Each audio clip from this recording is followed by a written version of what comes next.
Copenhagen long cut. I went and got this special. I haven't had this in a long time. This product can cause gum disease and tooth loss. So it is not brushing your teeth. Actually, dipping has prompted me to take better care of my teeth every time I dip. We're gonna crack this can open. Unsealed. Every time I dip, I always brush my teeth afterwards. Sometimes when you're some symptoms of if you might be schizophrenic is you don't take care of yourself. You don't shower or you don't brush your teeth. I made it a personal commitment to brush my teeth every time I dipped. Wow. Yeah, it's probably been a year since I've actually had this. I have the wintergreen. I got a log of that for $12. This can was $6, so it's more of a treat nonetheless. Oh yeah, it's fresh too. Oh shit.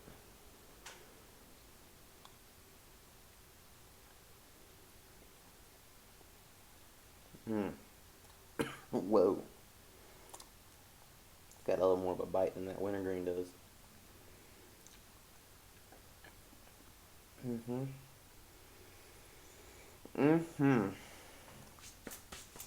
I'm not much one for wasting.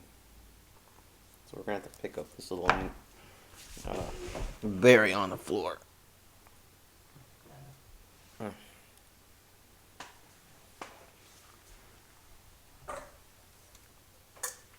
Woo!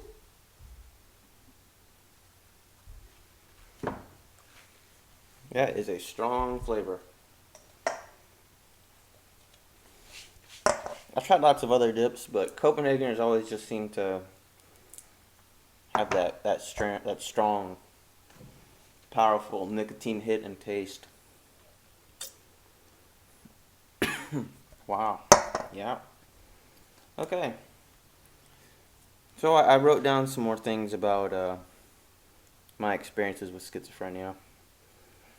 And I left off on the last video waking up in Bismarck after having a crazy, crazy night, which I recall. And I woke up in this hospital, not really knowing what the hell was going on. My neck was all stitched up.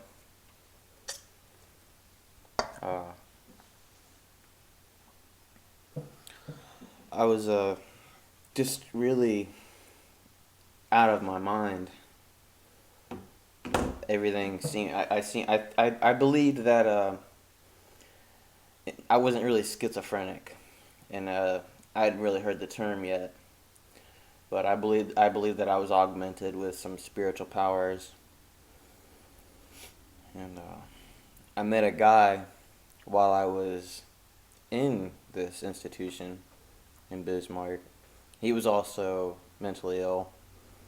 I don't know exactly what his situation was. We never discussed it, but I believe that this man was God for some reason. He could take a banana and break it in half without peeling it, and that just like blew me away. Like, this guy must be God. Yeah, and because I tried to do it, and it just like squished it, but when he would do it, it was just so effortless. He just went and broke the banana in half, and he was also like an Olympic athlete at foosball. This guy could play foosball like you wouldn't believe. He tore me apart. Every time I even quit playing with him, I just said, dude, I can't do it. You're too good. But I could get him at chess, but he didn't play chess.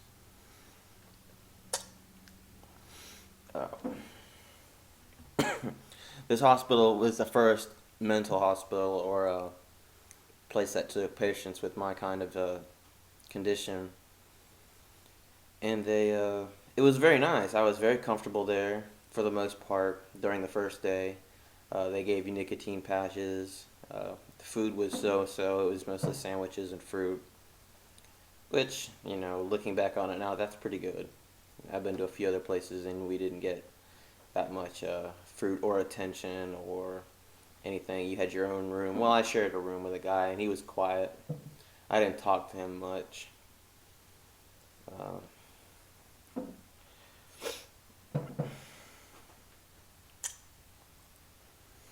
but during the night was when I had really had noticed something different. Something was definitely not right. I was afraid of the dark. I had never been really afraid of the dark. Not like this. This was like as soon as it became dark, this overwhelming panic came over me, and I didn't know why. I was just very afraid, and I did not sleep. I think one night while I was in the hospital, I was there for maybe 2 weeks. I think about 2 weeks. This was in 2010. I think in November of 2010. I didn't sleep at all. Uh, I was on medication, Risperdal, which does make you drowsy, but I still couldn't sleep. The panic just totally kept me awake. Uh, I had there was a Bible in the room. It was a Gideon's Bible, and I had never seen a Gideon's Bible before.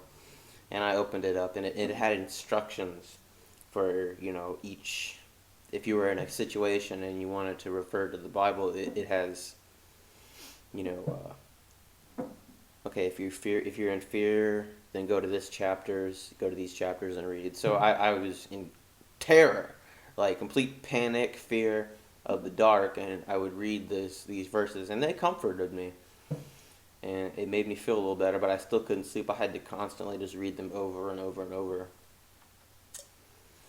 It was quite wild.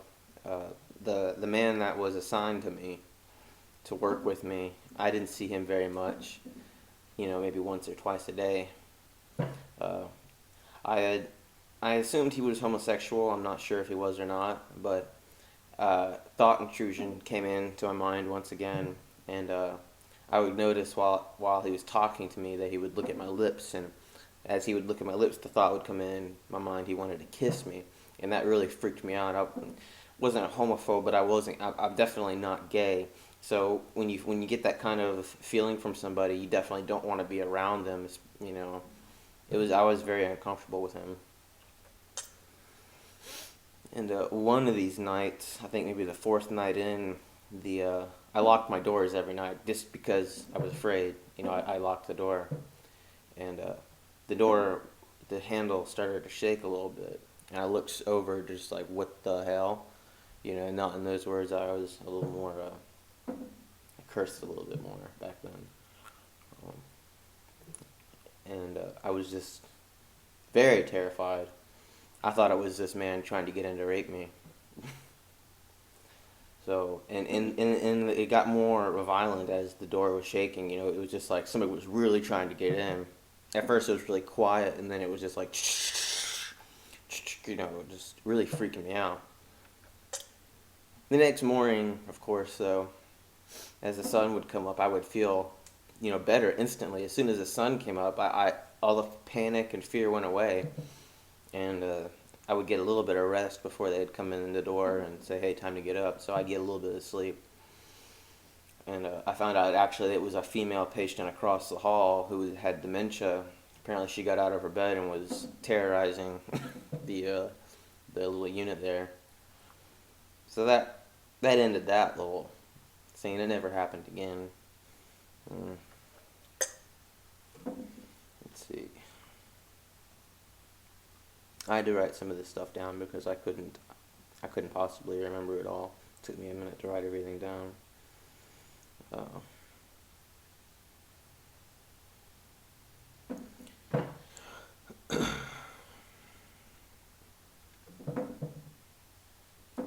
While I was there, I was there about 2 weeks, like I said. We made T-shirts, did arts and crafts. I made a T-shirt that had, a bunch of different chakras on it because I was still into the chakra thing. And I had a bunch of swirling lines going through it, kind of like suggesting that all my chakras were aligned and I was awakened. And I still, I believed I was augmented and I was special and I was different because I could hear and see things and I could read people's minds. And nobody saw or heard the things that I saw. And it was a new thing to me, and that was why I was afraid. I felt as though I had been born again, and that was I had to re-go through my, a childhood type situation where I was afraid of the dark and just certain, being afraid and not knowing hardly anything, having to relearn everything, not relearning how to talk, but just relearning in general. Uh,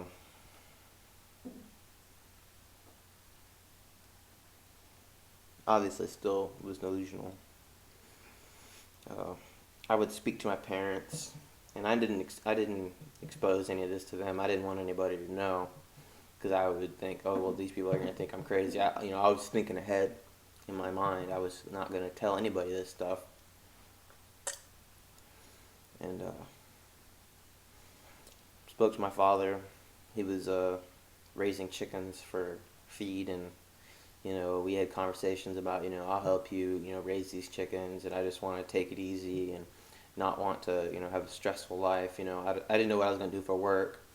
You know, I wasn't really concerned with it at that point. Never heard of any kind of welfare, disability. Wasn't even thinking in those terms. Like, I was still a hard worker. Like, I enjoyed work. As I said in my last video, I would have, multiple jobs, just focused on making money. Always thinking about how I can get ahead and save money, and that was just kind of like who I was.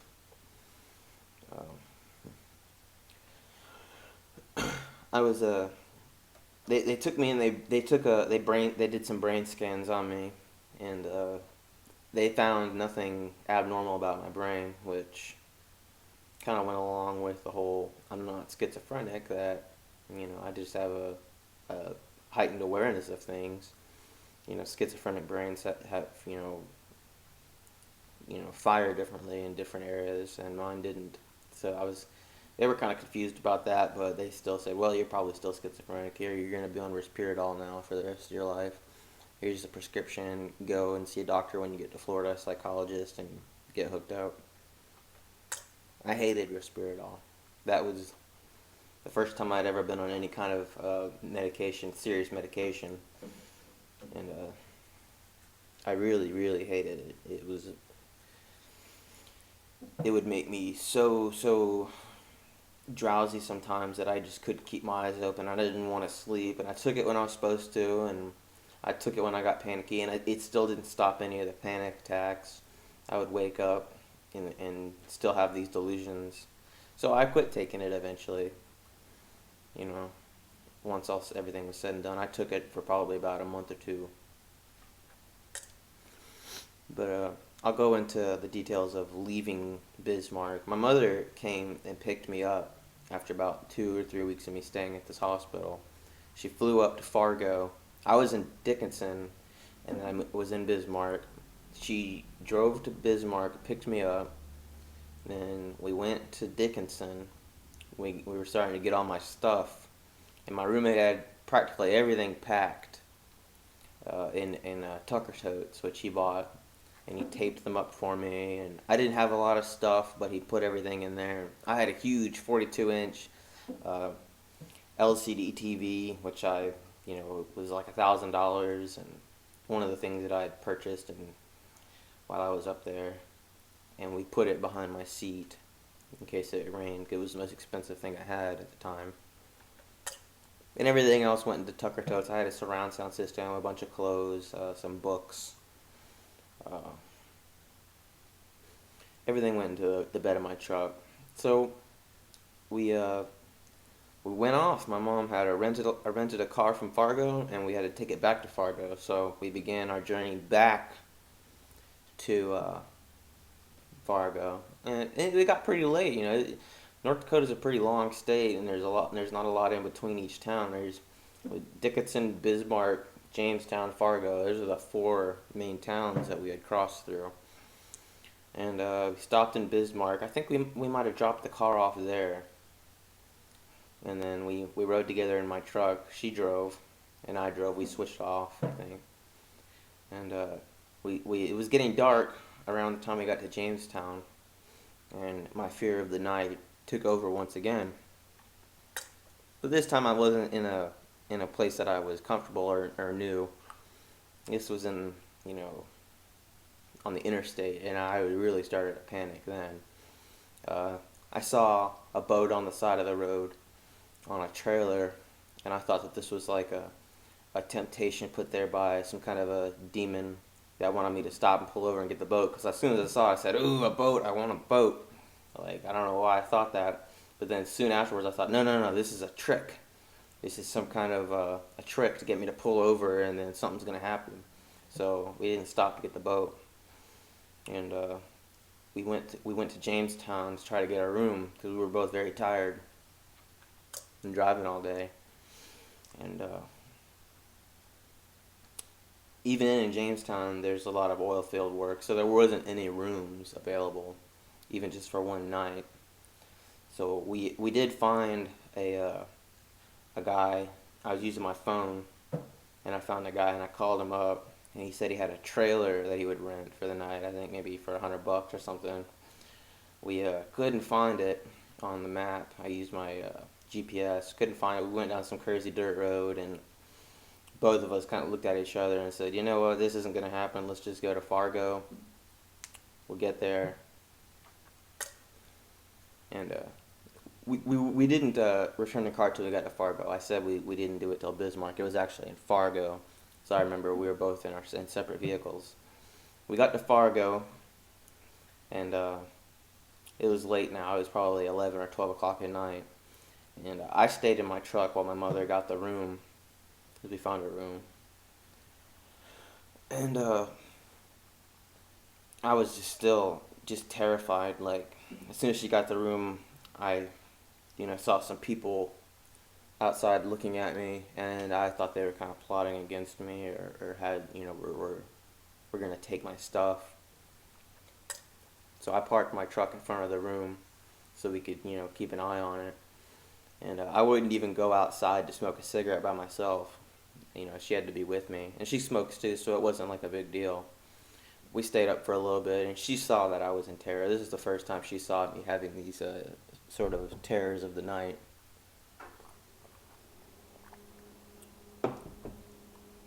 And it kind of took her back, like, wow. Took my medication, passed out, woke up. We returned the car to Fargo, and then we made our way to Wisconsin. In Wisconsin, I have family in Cushing and in Luck.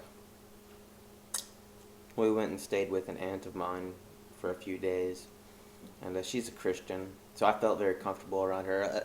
I felt very comfortable around Christians. I just felt like, almost envious that they knew more than me about Christianity and having a relationship with God. So I took every bit of knowledge that I could from her, and she had some nice things to say and some positive things to say to help me.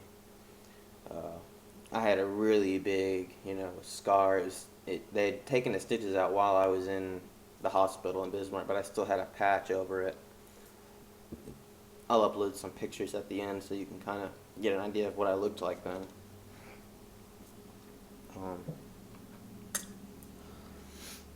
We left Wisconsin, came back on our way back to Florida. We stopped in Illinois.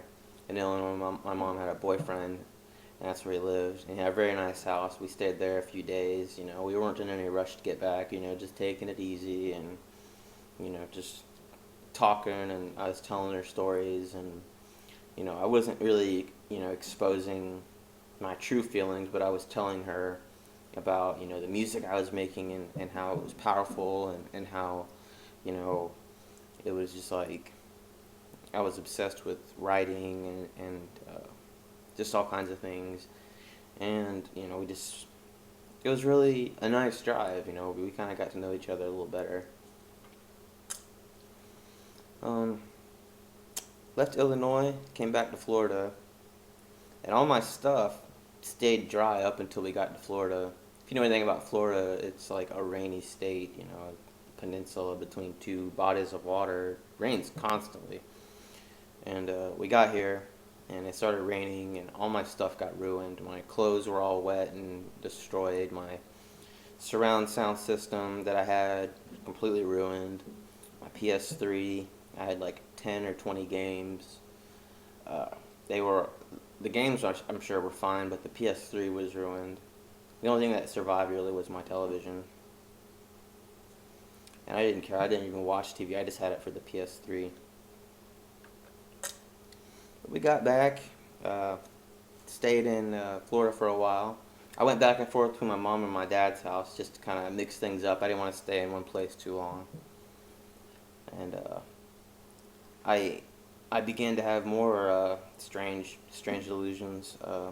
One of which, my phone, I had a Droid X, and you'll never guess the service provider, Verizon. It talked to me in a very strange way through YouTube. I could type in a comment, scroll down, and then I would see a response kind of relating to the creator of the video. And you know how most YouTube comments, or well, all of them really, have a time when the comment was posted. But none of these comments that I saw had a time next to them. Even though before, you could say, okay, this comment was, 2 months ago or 20 minutes ago. This didn't have that time thing, and it would answer kind of like the questions that I had in my texts that I would put in as comments. I don't know how I discovered this. It just kind of happened, like just scrolling, looking through comments, and then I saw an answer, a correlation to something, and I was like, whoa, this is strange. So I discovered that the videos that I watched would kind of be associated with the answer. So I went and I liked Seth MacFarlane's comedy, and I went to the Cavalcade of Comedy video and I was watching it, and then I said, I love your cartoons. I just love your animations, and said thank you. Scrolled down and I saw thank you, and I looked around for any comments that would be kind of related to that. I didn't see anything. And then I decided to, express my opinion about certain things, and I said, I really enjoyed Family Guy, but the Cleveland show kind of sucks. It really sucks. It's not funny at all, I don't like it. And then I scrolled down some more to see what it was said, and the comment that I stopped on said, I didn't ask you for your opinion, period. And I was like, well, sorry about your luck. Work on your shit. And I scrolled down some more, and I saw a comment that said, where did the first particle in the universe come from? And this kind of made me feel more like I was kind of Christ, and it went away. I felt like I was supposed to know, and I said, I don't know. And then it doesn't really matter where the first particle came from. And that was the end of that. I had an epiphany, okay, since I'm this person, if I'm Christ, then I'm king. I'm some kind of a king. So a king has to have a queen. And the videos then started to kind of point towards the direction of Rihanna. And I never thought about it before, but I did a little bit of research on the thing. And it turns out she was born 369 days after me. I had an obsession with this number 333. I'd wake up at those times. I would just see this number. It kind of followed me around. That's another symptom of schizophrenia, being obsessed with numbers or numerology and really studying that. If it's not numerology, it's some form of a belief system or religion. You really get into it. And I wasn't really much into the Bible. I was more into, myself and in numerology still at this point. And I made that correlation, okay, 369 days after I was born, that's 3 plus 3 plus 3, 369, so it must be this person. And had some very strange dialogue. I was then, not really wanting to be a member of this secret society that some call the Illuminati. I was not a fan of that at all. I wanted to make a difference. I didn't want to become another entertainer. I wanted to enlighten people. So I kind of declined that, and I said, all gays have to die. And as soon as I said that, a terror came over me once again, and thought intrusion, and a video popped up on my phone. Like, not popped up, but sort of, scrolling through what to watch videos type thing. And it said, the president has it wrong, or something along those lines. I clicked on that video, and it was just kind of saying, you're wrong. You're wrong, you're wrong, you're wrong. And it was really all it was saying was, you're wrong. And I was just like, I'm not wrong. This is in the Bible, and I didn't really read the Bible, but I knew that homosexuality wasn't really accepted. So if I was this Christ person, I was going to have to follow the rules.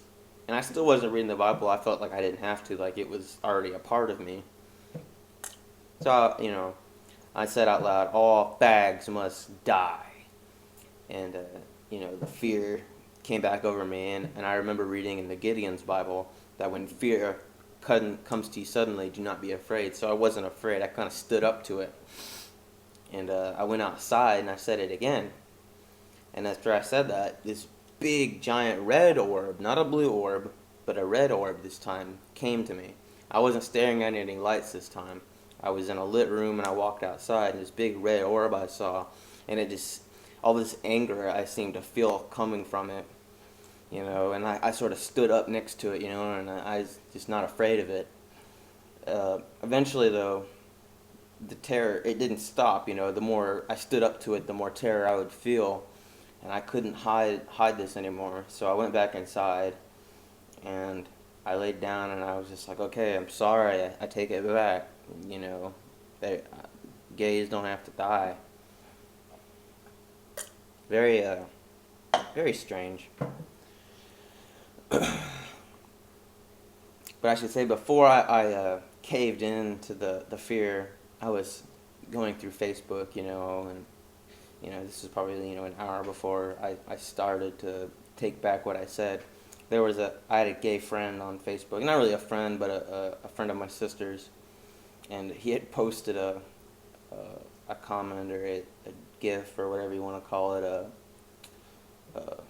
a meme that said, the moon is going to collide with Earth, everybody's going to die, and I just kind of like laughed and kind of mocked his sadness, everybody was going to die, and he posted that as a comment, we're all going to die.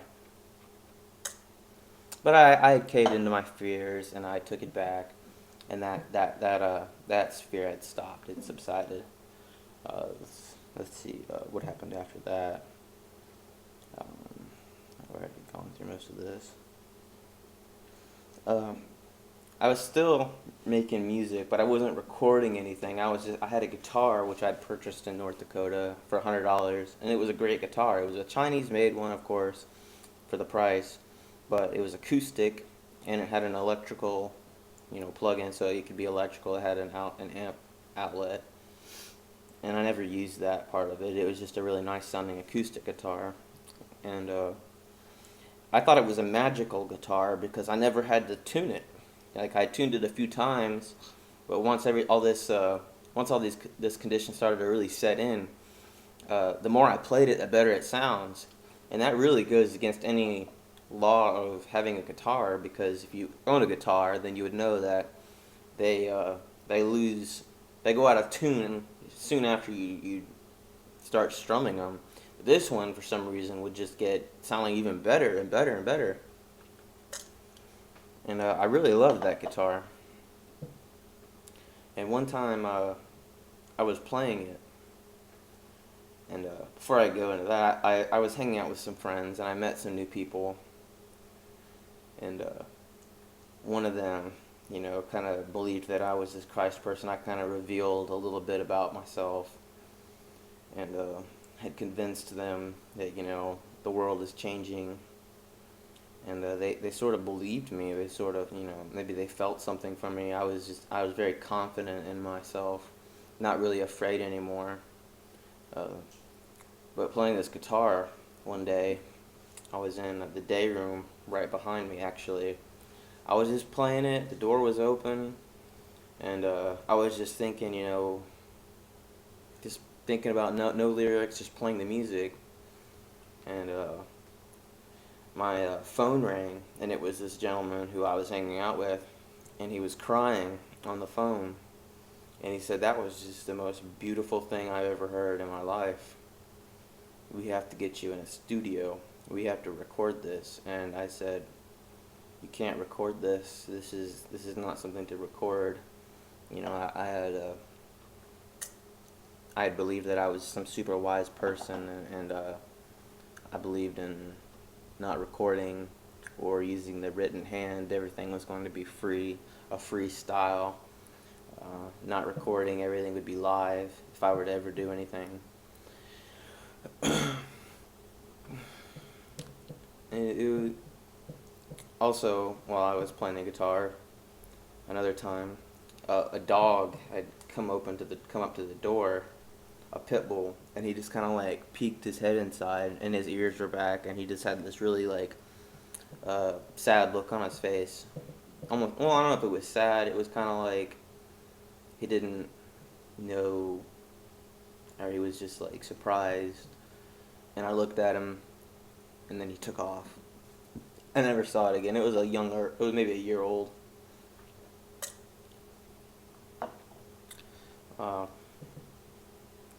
It was just a wild experience with the music.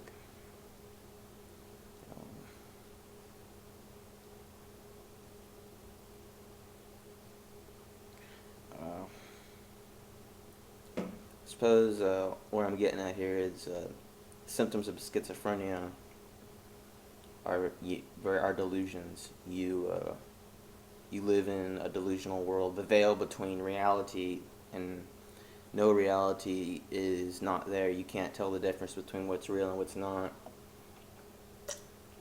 And I may have very well have just been seeing these comments and relating them to my situation, and they could have very well been just something else, but everything just seemed to click with what I was thinking.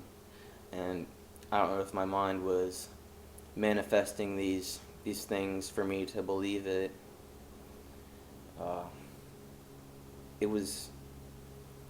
There's so many blanks, there's so many empty spaces in this whole story, and I apologize trying to recall it. Anyway, I could just tell you that I was not myself.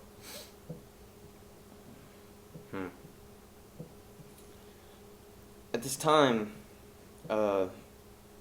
like going back to the whole Rihanna King Queen thing, the album Talk That Talk had just been released, and I believed that it was, talking to me. And in the song Talk That Talk, it was one of the first songs leaked out of that album.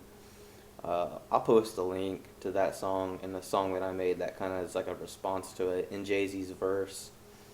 I'm not a fan of Jay-Z or Rihanna's music at all. I just if you listen to the lyrics and you understand what they're saying, yeah, it's a catchy beat and they have a very nice sounding voice.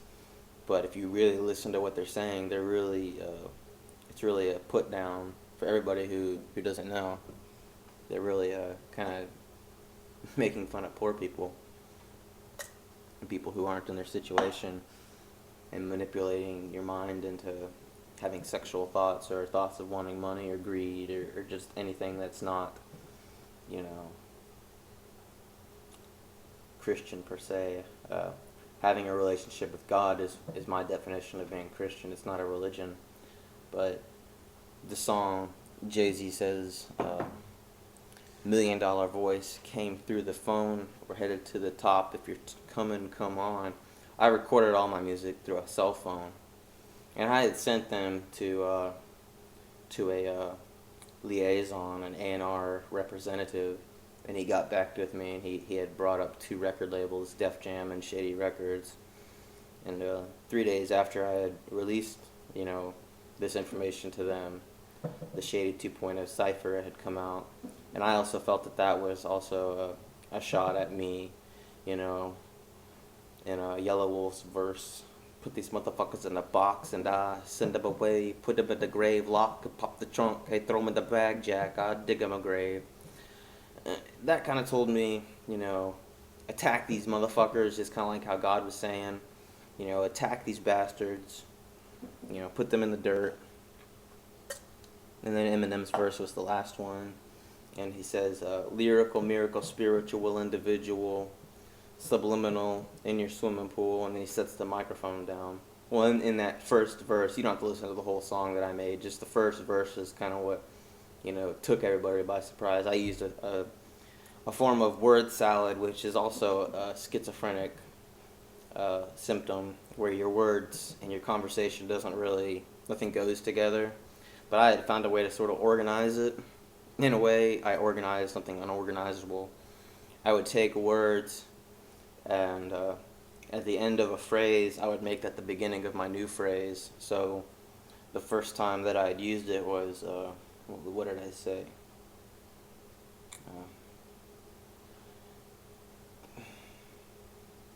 Plug it in. I promise you'll be shocked and be stuck in my words are pure heart. I promise you'll be shocked and be stuck in my words, and my words are pure heart. And that was a form of word sharing.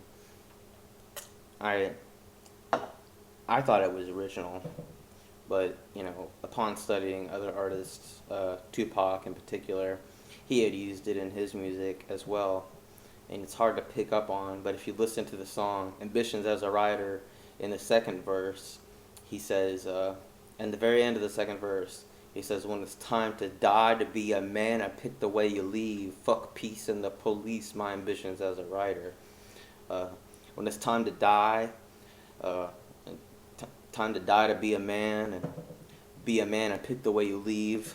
That was kind of the same thing, and I didn't even know that until about a year or two ago, and that kind of put me back into making music, but because there was a period where I stopped. But I'm going to stop this video here and pick up on me really losing my mind further after rejecting the Illuminati or whatever their music. In my mind, I rejected the whole notion, and I became really even more psychotic, having thought intrusion that was beyond anything I had experienced prior. It was things like having sex with family members, not just all of them. Like the thought of fuck your dad or fuck your mom or fuck your sister, and I was just like, whoa, this is not me. This is not, get this shit out of my head. And then it would go to animals, fuck those chickens outside. Go outside and start fucking them chickens. And then the thoughts would come into my head, a visual of me having sex with this chicken. And I rejected all of it, I was like, no, get out of my head, And I started taking their spirit all, and that really didn't stop anything. And I came back to the idea about the text, kick, remove yourself. Members, let's set your name. And I was still smoking, couldn't stop doing that, but I made an attempt. I said, I'm going to do this, And what brought that back on is I was reading the Bible now, after having all these really disgusting thoughts of having sex with animals and stuff. And I found a verse in Matthew that said, if a member is to cause you to sin, then that member should be removed. And the first thing that came into my mind was my eye. I wanted to pull out my eye, and I didn't know how to do that other than with a spoon. When I get close to doing it though, and or a knife or a spoon and try to cut it out, I just felt really sick to my stomach and I couldn't do it. So I thought, well, I'll blind this eye. I had a welding machine, so I went outside and as a MIG welder, and I turned it up all the way, and I found a piece of scrap metal, and I closed one eye, and I just stared at this. I angled my head to where I could see the light, and it didn't work. I stared at it for maybe 2 minutes, solid. I even tried staring at the sun, and I couldn't blind myself. Like I didn't ever have any what do they call that? I forget what the term is. It's where you get flash burn. That's what it is, flash burn. I never had any flash burn before, so it was my first attempt at trying to create flash burn and blind myself. Didn't happen. told my mother about this, the blinding orange, take out my eye, and she drove over to my dad's because this is where I was, and we talked about it for a little bit. And she drove me to the local pharmacy, and we got an eye patch, and I wore an eye patch. And as soon as I put the eye patch on, I felt amazing. Like, I just felt like the world had just been lifted off my shoulders. It just felt amazing, and I wore it for 3 days. Sorry I said I was going to conclude the video. I just want to finish this little part before I start to think about what, happened after that and get everything in order.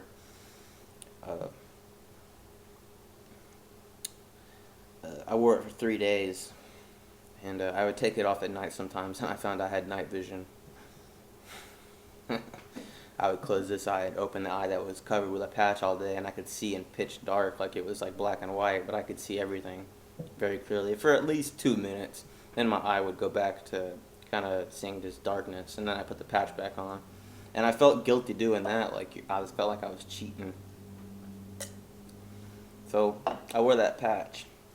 And then, I guess conversation had, gone between my mother and maybe my father, but my mother suggested that I go to either Life Streams, which is a behavioral center, or a church. And I said I wanted to go to the church, so we talked over the phone. I spoke with a guy at a local men's health, clinic, people trying to get off drugs. And I told him kind of what I was going through, and said I was wearing this patch, and he said, you don't have to wear the patch anymore, and just take it off. And as soon as he said that, I felt like I could take it off, and I took it off, and I felt great. I wasn't having these thoughts anymore, and I said, wow, this is where I need to be. I need to go to this church. So went there, had my little interview. They almost didn't take me in because I wasn't suffering from any kind of drug or substance abuse. I wasn't trying to withdraw from any drugs, but I told them, about a little bit about the sex magic I performed, and they put hands on me, and I was kind of, I felt real emotional about the whole thing. And after discussing, they decided they'd let me in. And this is a time when I was now 24. I think we were in March of 2011. March, May, maybe June. I don't know. It was 2011. I think it was around August. I don't know. It's hard. It's hard to think. It's hard to remember that 2010 was when I tried to cut myself, and up to when I went to this church was what I pretty much described in this video. And things are kind of mixed around.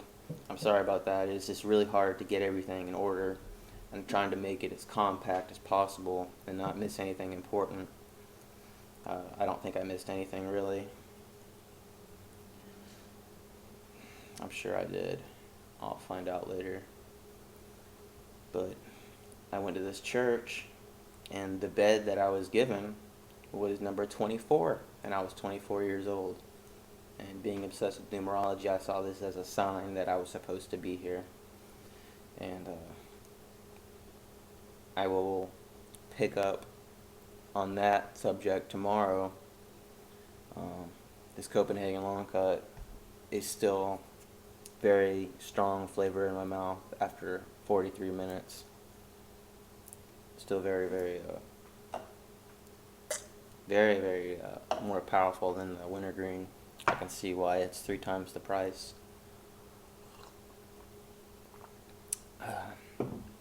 Anyways, hope you enjoyed, and I hope, not really enjoyed, but I hope you are kind of getting a glimpse into the mind of somebody who's suffering from this condition, and the delusions that you believe and the things that you see. They always seem to go along with your mind. And I was thinking last night how there's no medical cure for this disease. And I believe there's no medical cure because I don't think it's a medical condition. Now, there are medical conditions which are no cure, such as diabetes, but I do believe there is a cure for diabetes. I just think it's more profitable for them to not have a cure. I am a conspiracy theorist to a degree. I don't really pursue it too much, but I have my own ideas, and I just don't think this it's a physical medical condition. I think that it's a spiritual condition, and love has a hormone. Love is spirituality. So if there's a hormone imbalance, there's a spiritual imbalance. And that's all I really have to say, I suppose, for now. I just hope, anybody who's going through this kind of thing can relate and understand. You're not alone. There are people out there who are going through this. It's a constant battle. It's a constant uphill battle. You're always striving for perfection, and you're striving to beat this. And some people get beaten down by it. And just don't let yourself be convinced with your delusions. Just don't settle for what your mind is telling you. Your mind is a receiver of thought. It doesn't create thought. That is a known fact as well. As far as I'm concerned, anyway, it's a fact. You receive thoughts, hence thought intrusion. Anyways, for now, take care.